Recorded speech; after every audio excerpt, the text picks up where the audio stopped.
Gọọmenti etiti agwụgwọ ndị nke sonyere na ya bụ ọnụkwute ọgbakọ inwe aka chịkọbara ụmụ akwụkwọ nọ na ụlọ agụmakwụkwọ Polytechnic nakwa ụlọ akwụkwọ ndị ọzọ bụ ndị nke na-amụ maka azụmahịa na ihe ndị ọzọ dị iche iche ka ha gbaa mbọ mepụta akụrụngwa bụkpo na yoyo bụ nke ga-akwado nka na ụzụ ma bụrụkwazị nke ga-enye aka n'ịkwalite mmemme azụmahịa ga-apụ iche.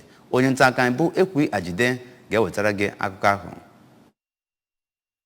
Ka ọ na-ekwu okwu n'emume nke afọ a ka odeakwụkwọ kpụtọlọkpụ Ministri Mmụta Dr. David Adejo sịrị na nka na ụzụ dị ezi mkpa maka mmepe obodo. Odeakwụkwọ kpụtọlọkpụ ahụ bụ Dairektọ ọrụ pụrụ iche Maazị Zubairu Abdullahi nọchiri anya ya kọwara na mba dị iche iche dịka Singapore, Japan, Korea ma ndị China mepere ngwa ngwa n'ihi na ha nwere ezi mkpọrọgwụ na nka na ụzụ. Dr. Adejo kọwara na ya bụ asọmpi ga-enye aka ịkụziri ụmụ akwụkwọ nka na ụzụ ka ha kwenye n'ịrụsi ọrụ ike. Onye ndu njupụta Dr. Johnson Onoja sịrị na mmadụ 70 malitere ya bụ njem ma 18 ewetara atọ na mpaghara anyanwụ dị iche iche bụ ha na-azọzi onye ga-emeri.